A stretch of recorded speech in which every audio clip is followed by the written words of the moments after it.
Bonjour à toutes, bonjour à tous. Aujourd'hui, c'est jeudi. On est le 26 février 2026 et je vous souhaite la bienvenue dans le français C'est facile avec Adrien. Aujourd'hui, on va parler d'une expression française qui est les paroles s'envolent, les écrits restent. C'est une expression aujourd'hui, mais avant, c'était une citation. Ça a été cité, ça a été dit par quelqu'un, mais je vous expliquerai tout ça tout à l'heure. D'abord, je voulais vous parler de mes poules. Pas les poules d'aujourd'hui, parce que aujourd'hui, je n'ai pas de poules, mais de celles que j'avais avant. Il y a quelques années, j'avais un grand jardin et j'ai acheté des poules. Les poules, ce sont des animaux qui pondent des œufs. Et les œufs, c'est très bon pour nous à manger. Les humains mangent beaucoup d'œufs. Donc les poules.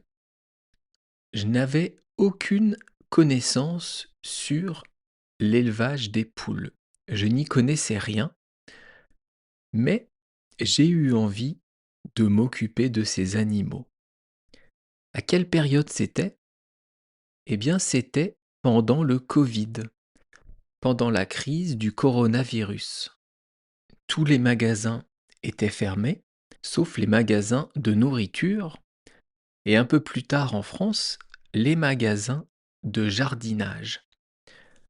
Les magasins où vous trouvez des articles de jardin, comme du gazon, des outils, des graines pour le potager, des fleurs, eh bien, dans ces magasins, on trouve aussi des animaux et on trouve des poules. C'était les seuls magasins ouverts, donc je me suis dit, tiens, ça va m'occuper. Je suis allé donc acheter des poules. Au début, j'en ai acheté 4.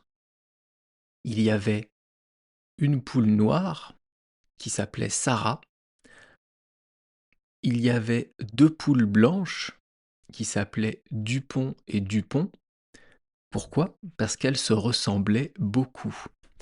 Et Dupont et Dupont, ce sont 2 personnages d'une bande dessinée, 2 personnages de Tintin, qui se ressemblent énormément. Et il y avait, quelle poule j'ai acheté en premier? La rousse. Voilà, elle était rousse, donc on l'a appelée la rousse. C'était 4 poules pondeuses. J'avais fermé, un espace du jardin avec une espèce de barrière souple. Et il y avait une petite maison pour leur poulailler, pour qu'elles aillent pondre et qu'elles aillent dormir. Et sur cette porte du poulailler, j'ai installé, ou plutôt j'avais installé, une porte électrique. Une petite trappe qui s'ouvrait le matin à 6 heures du matin et qui se fermait le soir à 19 heures. Et du coup, les poules pouvaient sortir sans que j'aie besoin de me lever. Et ça, c'était top. Parce que les poules, elles ont besoin d'être dans le poulailler la nuit.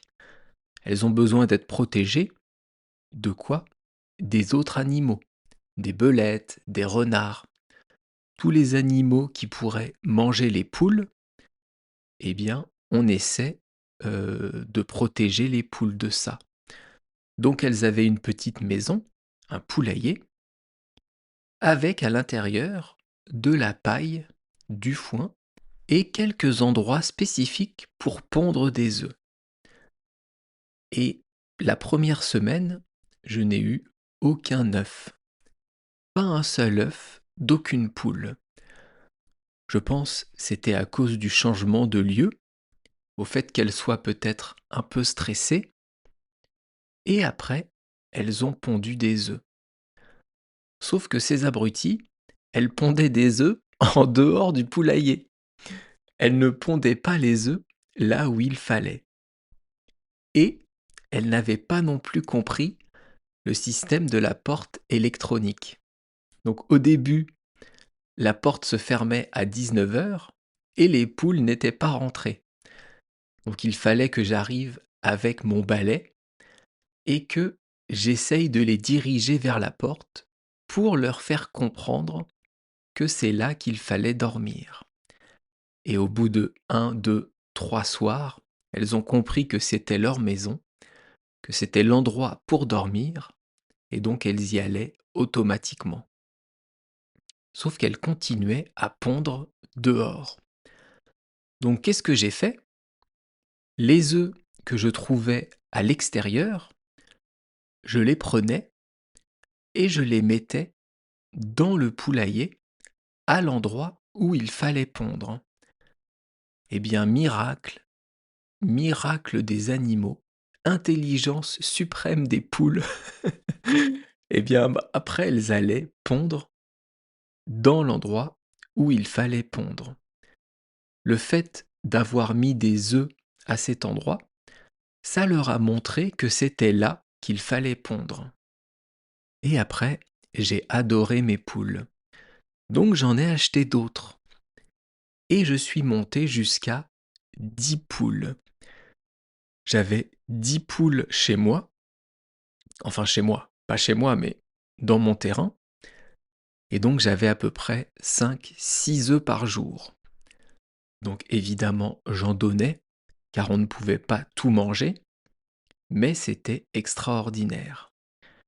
Et ce qui est marrant, c'est que j'avais une poule qui s'appelait la Schtroumpfette, qui faisait des œufs bleus. Pas l'intérieur, mais l'extérieur. C'est une espèce spéciale de poule qui fait des œufs de couleur bleue. Alors, c'est pas un bleu marine, c'est pas un bleu très profond, mais c'est un petit bleu ciel quand même, donc c'est du bleu. Et ça, c'est trop marrant d'avoir des œufs qui sont bleus. C'est pour ça d'ailleurs qu'on l'a appelée la Schtroumpfette. Alors, qu'est-ce qu'il me reste à vous dire sur les poules? Pas mal de choses. Le problème chez moi, ou plutôt le problème dans mon terrain, c'est que on avait 3 chiens. Donc les poules et les chiens, ça aurait pu être compliqué. C'est pour ça que j'avais installé une barrière souple, une barrière un peu molle, pour protéger les poules, pour éviter que les chiens aillent voir les poules. Et tous les matins, il y avait une poule qui était en dehors de la barrière. Elle se trimballait tranquille dans le jardin, toute seule, alors que les 9 autres poules étaient enfermées dans leur espace. Donc je prends Sarah, qui était la poule noire qui s'échappait, et je la remets dans l'espace où elle est avec ses frères, avec ses sœurs, pardon. Et le lendemain matin, je la retrouve encore dans le jardin, là où elle ne devait pas être. Même chose le 3e matin, le 4e matin. Donc à un moment donné, j'en ai marre, et je lâche les chiens pour voir comment ça se passe avec la poule. Les 3 chiens sont arrivés près de la poule, et Sarah, la poule, elle a déployé ses ailes, elle a avancé son bec, et elle leur a dit, enfin, elle leur a rien dit, mais c'est ça que ça voulait dire. Elle a dit aux chiens: «Qu'est-ce qu'il y a? Qu'est-ce qu'il y a? Qu'est-ce que vous allez faire là?» «Bah non, vous allez rien faire.» Et donc les chiens, ils se sont calmés et ils ont fait ami-ami avec la poule. Et depuis ce jour, eh bien j'ai lâché les poules dans le jardin. Les 10 poules et les 3 chiens se promenaient tranquilles dans le jardin. Le problème des poules, surtout les poules pondeuses, celles qui pondent beaucoup d'œufs, le problème c'est que ça détruit le sol.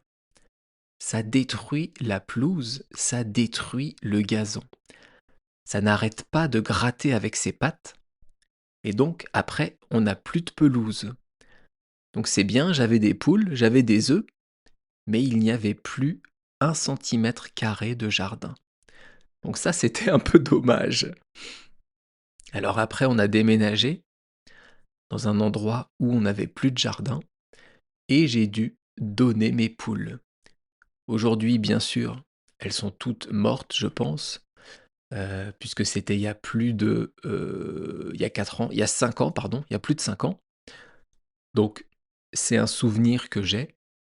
C'était des poules que j'adorais. Elles étaient très marrantes, très intelligentes et elles m'ont donné beaucoup d'œufs à manger et ça, c'était top. Et vous, est-ce que vous avez déjà eu des poules?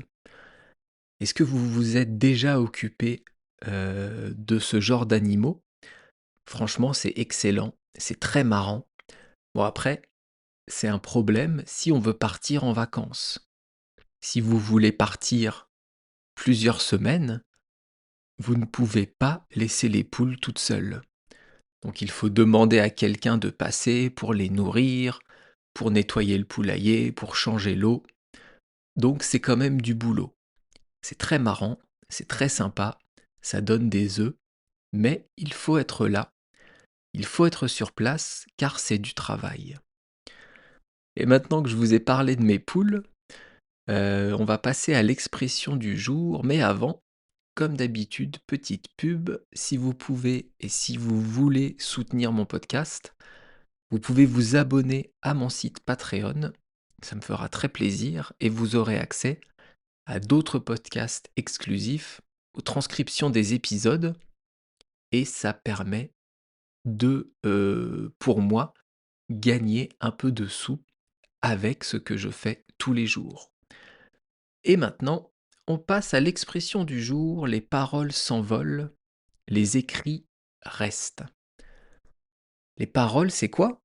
C'est ce que je suis en train de faire. Là, je suis en train de parler, ce sont des paroles. C'est quelque chose d'oral. Ce n'est pas écrit, c'est oral. Oral, ça veut dire que ça sort par la bouche. Donc une parole, c'est quelque chose que vous entendez, quelque chose d'oral, quelque chose de dit avec la bouche. Ensuite, on a le mot s'envole, les paroles s'envolent. S'envole, c'est le verbe s'envoler. C'est un verbe du premier groupe qui veut dire quoi? Qui veut dire aller dans le ciel. Si je vous donne comme exemple l'oiseau s'envole, eh bien, ça veut dire qu'il est en train de partir dans le ciel. Un peu comme ma poule Sarah qui passait au-dessus de la barrière en volant avec ses ailes. La poule s'envolait. Donc ici, on parle de paroles.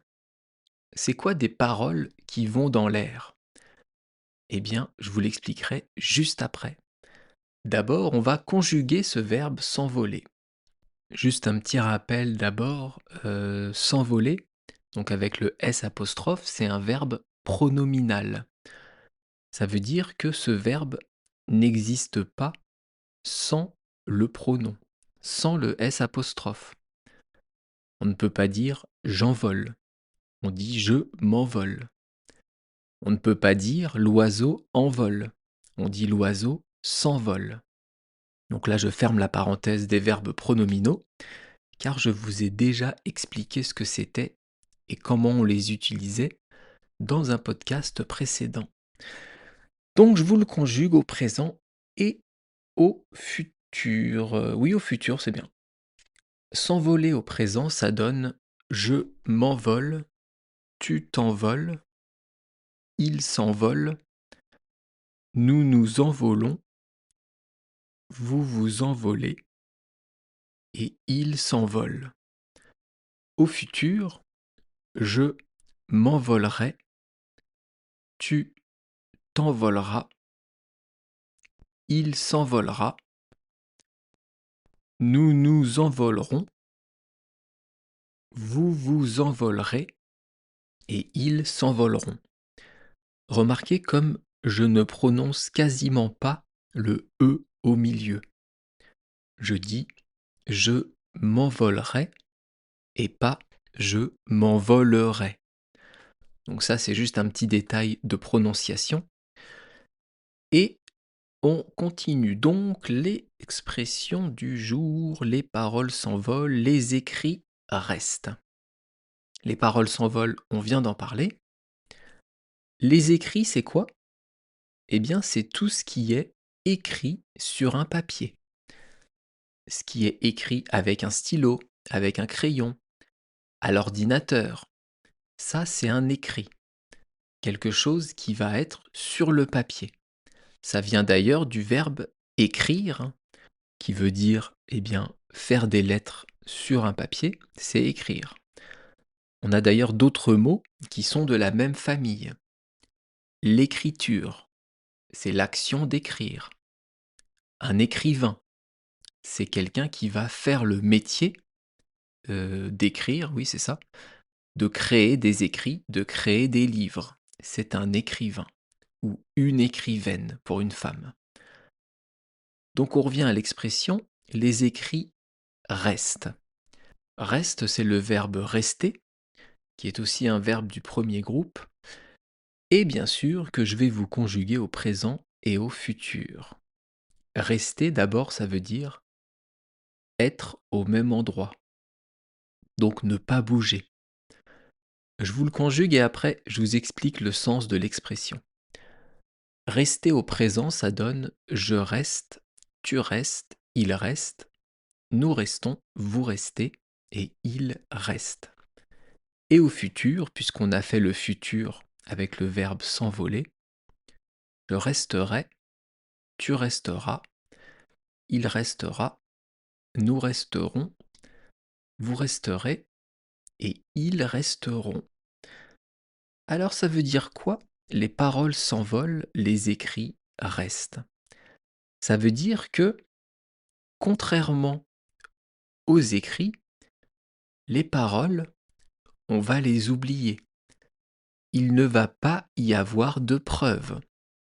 Alors, aujourd'hui, c'est un peu moins vrai parce que on peut enregistrer sa voix. Là, je suis en train de faire un podcast, donc ce que je dis, si je dis une bêtise, vous pourrez me dire Adrien, tu as dit une bêtise, tu as fait une erreur.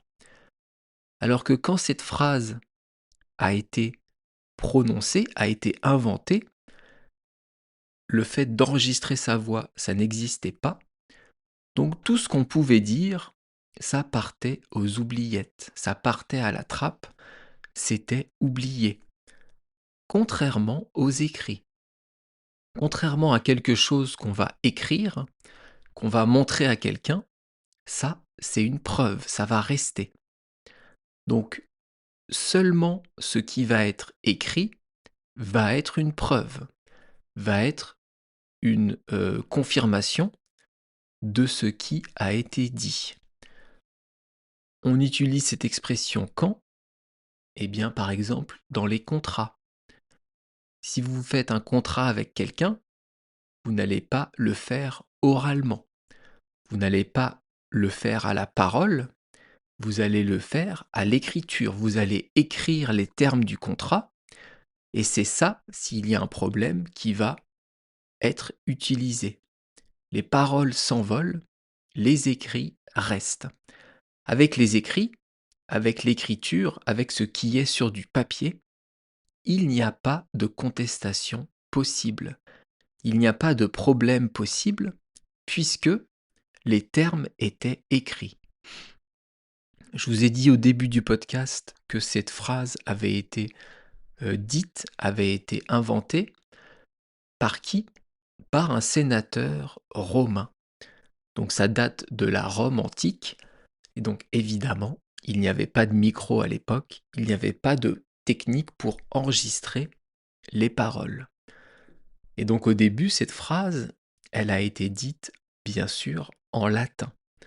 Ce n'était pas du français, c'était du latin, puisque c'était dans l'empire de la Rome antique. Alors, à quel moment on peut utiliser cette expression? À quel moment elle peut servir et dans quel contexte on peut la retrouver? Imaginez que vous allez faire les courses. J'imagine que ça arrive souvent. Vous allez acheter ce que vous voulez, vous allez à la caisse, vous payez, et vous vous rendez compte que sur le ticket de caisse, il y a une erreur. La caissière a compté 2 fois le même article. Donc vous retournez à la caisse et vous lui faites remarquer l'erreur. Et là, elle va vous dire: «Effectivement, je me suis trompée, désolée», et elle va vous rembourser. Ça, on peut le faire grâce à quoi? Grâce au ticket de caisse, grâce à ce qui est écrit sur le ticket de caisse. Si vous n'avez pas eu de ticket de caisse, vous ne pouvez pas vérifier l'erreur. Vous n'auriez même pas pu trouver l'erreur.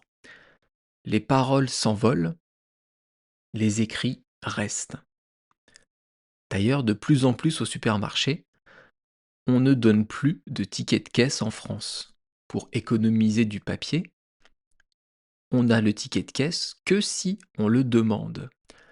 Alors je trouve que c'est très bien, mais quand il y a des erreurs, après c'est compliqué. Les paroles s'envolent, les écrits restent. C'est important d'écrire les choses, comme ça, s'il y a un problème, on se réfère à ce qui est écrit. En anglais, on dit words vanish, writing remains. C'est la même chose qu'en français. Les paroles s'envolent, les écrits restent. Est-ce que c'est clair pour vous? N'hésitez pas à me laisser un petit commentaire sur YouTube si vous avez des questions.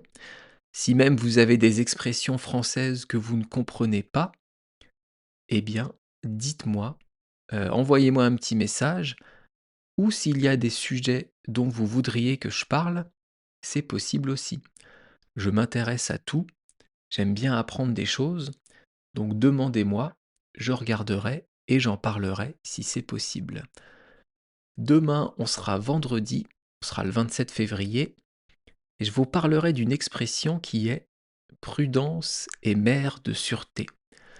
D'ici là, je vous souhaite de passer une bonne journée, une bonne après-midi, une bonne soirée, une bonne nuit, pour ceux qui m'écoutent peut-être dans leur lit. Et eh bien, je vous dis à bientôt. Bye bye, hasta luego. Y la leja matane.